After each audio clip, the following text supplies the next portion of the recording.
Male Mego, y'all. I am New Pharaoh and welcome to New News with New Atu. This just in, time is real. And I'm tired of us talking about this as if time is not real. I understand that a lot of our conceptions about time not being real comes from the understanding that yes, our time has been co-opted, corrupted, and infused with what some limited perspectives might consider demonic, what other perspectives might be considered dense, or what still I consider them to be what they are, which is actually parasites. So the parasites in the system that be has co-opted our calendar and made it to disrupt our natural harmony that we have with life. What we really should be following, in my belief, is the moon, and that is a representation of the divine feminine. I believe that we should be following the divine feminine as well as leading the divine feminine as the divine masculine, because it takes balance. It's a dance. It's a yin and a yang. It is to be a great leader, you must be able to lead as well as follow. Right? Because if you don't know how to follow, then you certainly don't know how to lead. That is just one of the constants that we see in the universe. And a constant is not necessarily a rule. There's always outliers, but it is a constant nonetheless. And as we know, outliers often prove the rule. So, in proving the rule that time is real, we want to talk about how time is a fourth dimensional construct. The reason why you think that time isn't real is because you think that you're moving through time, but really time is moving through you. We know because of Einstein's theory of relativity, time is relative, right? And so he described this as a wave moving through space, right? And that's why we call it space-time, because they're intertwined in this dimension, because time is moving through us. Now, whenever you have a body, a vessel, a avatar, one might say, then you have time that is limited to a vessel. And so what that wave does is, instead of moving through space, it moves through you and is contained to you. And that becomes a pillar, right? Because when I sit here like this, my time becomes a pillar, right? And a pillar of fire, like Shiva taking on the form of a pillar of fire, which is a form of creation. The destroyer becoming a form of creation. Because what? Because to become the destroyer, you must have balance and must be able to open yourself to forms of creation through destruction, which is what this earth does so beautifully. There is no waste on this earth. There is only latent potential. Everything gets recycled, except for the things that humans have capitalized on. And even then, when it comes to things like plastic pollution and such, there are mycelium. There is fungus that exists that actually feeds on and takes care of the oil and plastic that we have discarded and that we have abused, for lack of better words. But it consumes it, and it takes it in, and it helps it grow, and then we can use that for compost. Because the earth is magnificent. That's one of the things, is like, even if with global warming and with capitalism and with nuclear fallout and all that, if we were to get to a point where humanity was erased, rest assured, do not ever say the world is ending. Because our great mother will continue on, with or without us. It's just a question of, are we going to be what we are meant to be and be stewards of this planet, the only living planet that we've been able to see in our direct vicinity, or are we going to be erased? And it's kind of like having, a homie, where it's like, hey, I love you. You're meant to be this and this and this, but if you're just gonna poison me, then adios.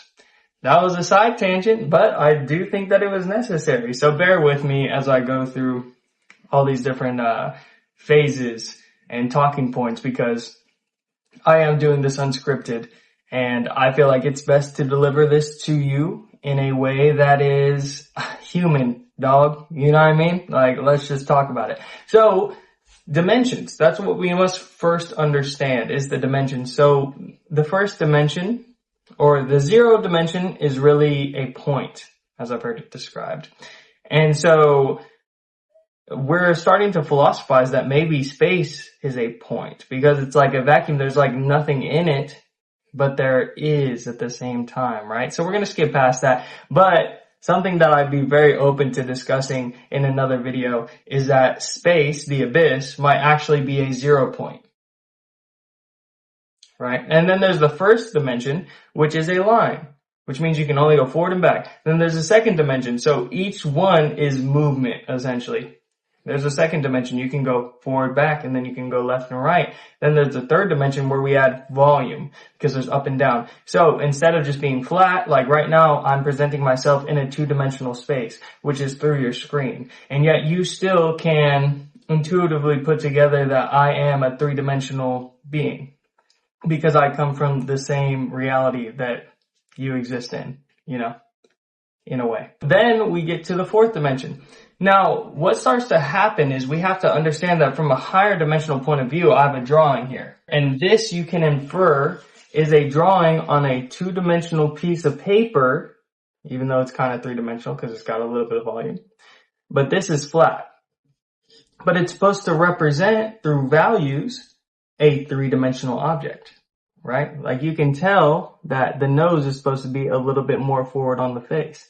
And that's by the way that we've drawn in the shading and the lighting into this, right? And so what happens is whenever you're trying to express a higher dimensional thing in a lower dimensional thing, it shows up differently. So on a 2-dimensional space, a 3-dimensional object like a cube, if we put a cube on a 2-dimensional plane, it would be a square. You see what I mean? And if you pass that cube through the 2-dimensional space, it would always be a square. You see what I mean? But if you passed a sphere through that 2-dimensional space, it would start out as a point and then it would grow. You see what I mean? So pretend that this is the middle of the sphere that we've created. This is the 2-dimensional space. So the bottom hit, then it became a point, and then it continued to expand. Do you see what I mean? And then it got smaller as it passed through that 2-dimensional space. If you're not following, that's okay. You will understand this. So what happens is we see shadows, essentially. Like a sphere passing through a 2-dimensional space is like a shadow of its own self, because we can't, from a 2-dimensional perspective, really witness the glory of the volume of the sphere.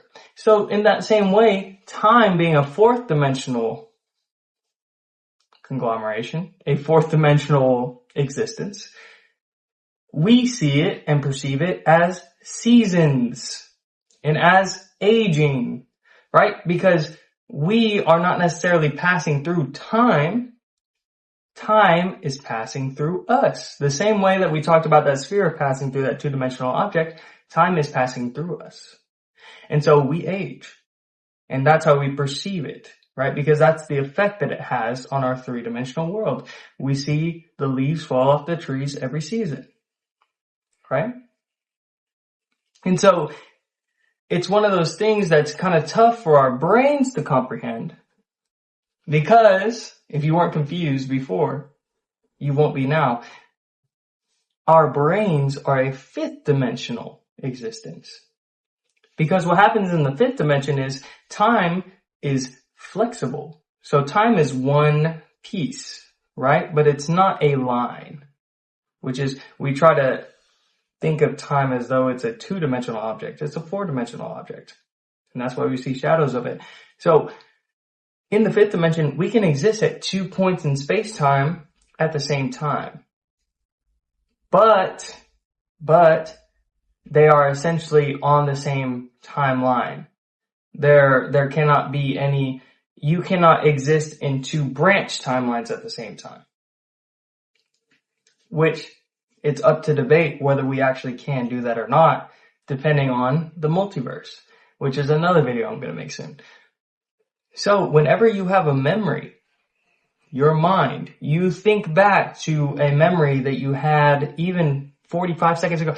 Even if you think about something that I just said, you yourself are existing in this moment.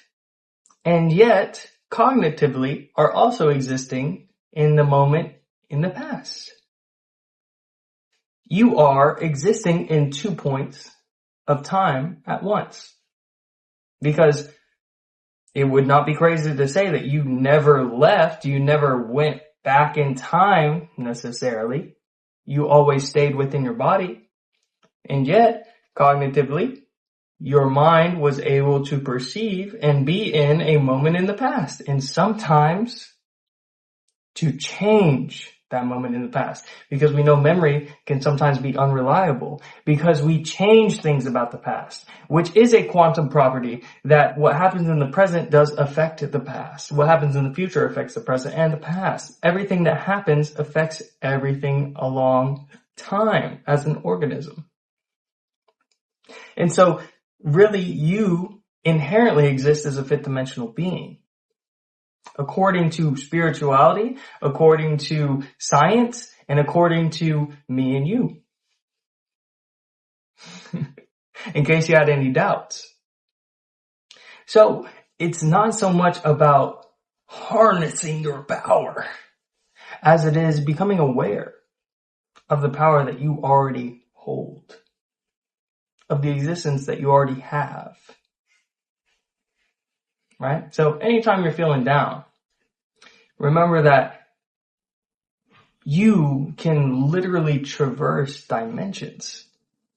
And you actually are doing it unconsciously, subconsciously, some might say, all the time. So anyways, time is real. It's just in a dimension that is different to the perceivable, not even perceivable, not even different to the perceivable universe. It's different than what we consider to be our three-dimensional existence. And it passes through us. And in fact, to bring it home to a spiritual note, I can say we exist at the end of time. We figured it the fuck out. It's baller as fuck, honestly. More than we can really comprehend now. So worth it. And we actually jump back into different time streams and different universes to make sure that it does pan out better each time. So by the time that you pull out of this universe, it's going to be better than when you left. Which is crazy because we decided that when we were at this certain point outside of time, which then became not a point. Thank you for your patience. I ran out of storage. But what I was saying as new representative of the abyss, I have to say that the 0 point in the center technically does represent the infinite potential for all things. And so really when we think about it, the zero dimension being no point in time does hold infinite potential for all points in time. Something to remember. So we get to this point where we are beyond space-time, which, depending on your level of initiation, and only you know this for yourself, it cannot be dictated by anything on the outside, although everything outside of you is technically you anyways. Depending on your belief, when we got outside of space-time, we decided that we should jump back into space-time at certain points to make sure and honestly make better the timelines. I remember the days